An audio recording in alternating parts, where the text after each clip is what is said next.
On this week's show, the Georgia Southern basketball team with a big victory at home against Georgia State. We'll show you some highlights. We'll also head over to the baseball diamond, Georgia Southern hosting Georgia Tech, all that and more as we welcome you inside the Eagles Nest.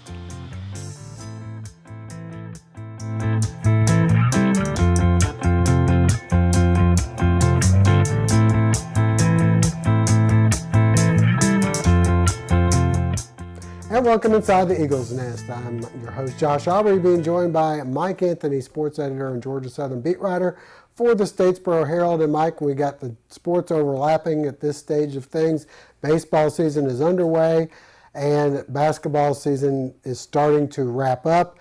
The Eagles desperately needed a win on the basketball court, had a nationally televised game on ESPN2, and they stepped up when they needed to, a big victory over Georgia State. Yeah, a few troubles along the way for Georgia Southern the last couple of weeks, but they alleviate a lot of those in the biggest way possible, as you mentioned, not only on a nationally televised stage, but against their in-state rival, Georgia State. They had lost their game up in Atlanta without Tukey Brown a month ago. This time around, Tukey's back in the lineup. He shows it, going for a game high for the Eagles. And then Georgia Southern, to their credit, they faltered a little bit in games. They've let some teams hang around. Maybe Georgia State did hang around, but Georgia State never had the lead in this game. The Eagles got a three from Mike Hughes early, never tied, never trailed after that. So Georgia Southern, even though they weren't able to pull away, even though the foul shooting remains something to be desired, there's something to be said for staying ahead of a rival. Even when they were continuing to make big shot after big shot, the Eagles were always there to answer. All right, well, let's get out and take a look at some of the highlights from Georgia Southern and Georgia State.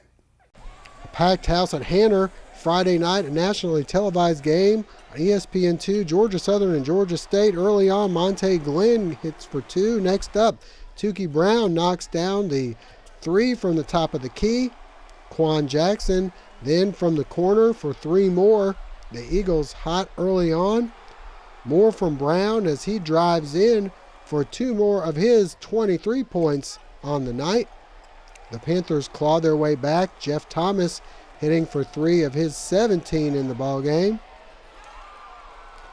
DeMarcus Simmons then three of his 21. But the Eagles right back. Brown able to hit another three-pointer. Devin Mitchell answers on the other end with the nice spin move.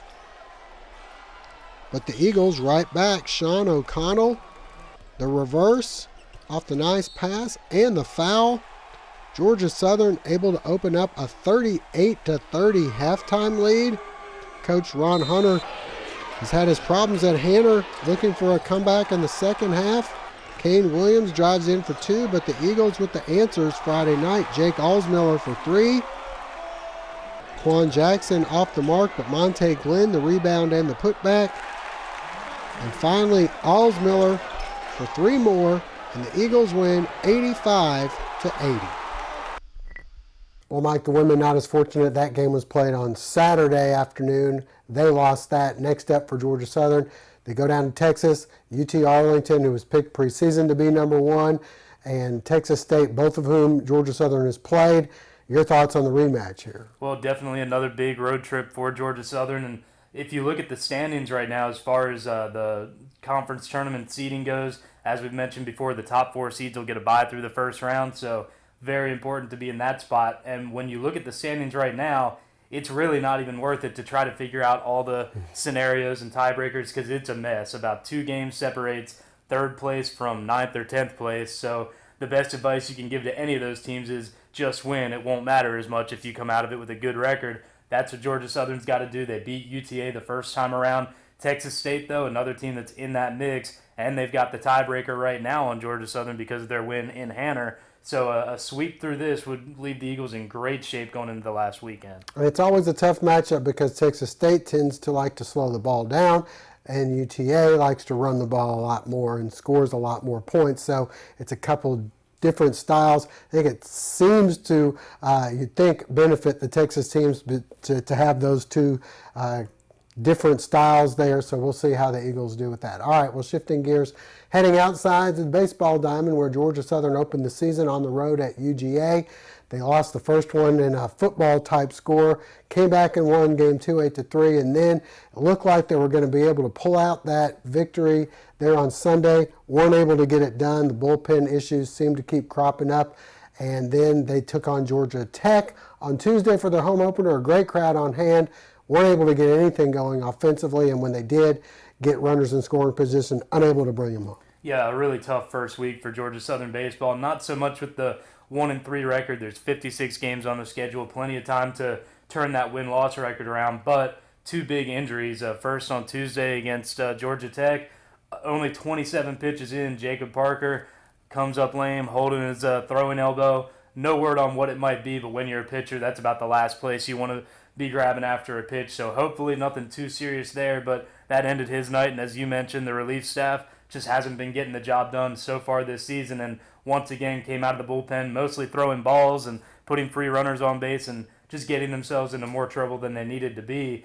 Then on the offensive side, the guy that we talked about being the power, the cornerstone of the lineup, Tyler Martin, well, he only lasted one game as well. He breaks a finger. He's out 6 to 8 weeks, depending on how surgery goes. It could be even the entire season. So this lineup, which already had a bunch of freshmen in it, they're going to have to start leaning on those younger guys to get the job done, especially if the relief staff, it's kind of a, it's a self-fulfilling prophecy right now. The bats aren't getting the big hits. The arms are giving up the big hits, and you end up with scores like Friday night. So hopefully Georgia Southern can figure things out as his young lineup learns to play together, gets a little bit of experience. Things will turn around, hopefully with a little easier competition this weekend. Well, Seth Schumann pitched well when he was in, and Chase Cohen came in and did well. So there are some positives, and as you mentioned, the young guys, hopefully they can get the bats going. Let's get out and take a look at how things went at J.I. Clements there on Tuesday.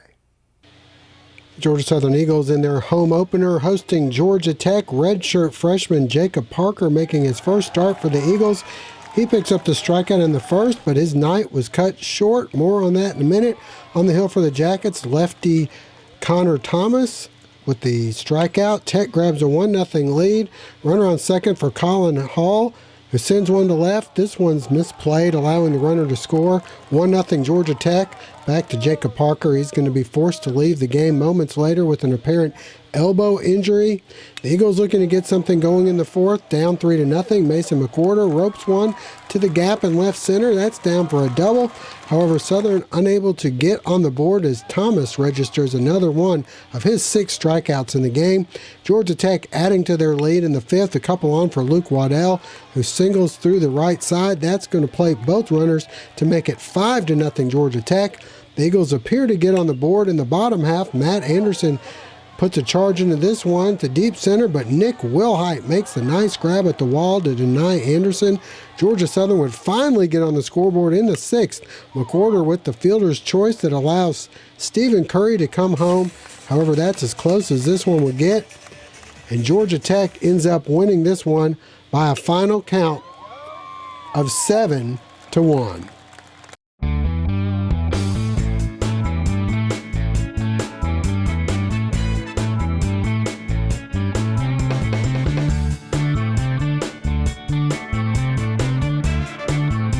Hey, Miss Thompson, everything's fine. It's going to be no problem. I'll have you done in a few minutes. My name is Paisley Nordhoff, part owner of Complete Car Care, and I want you to come see me.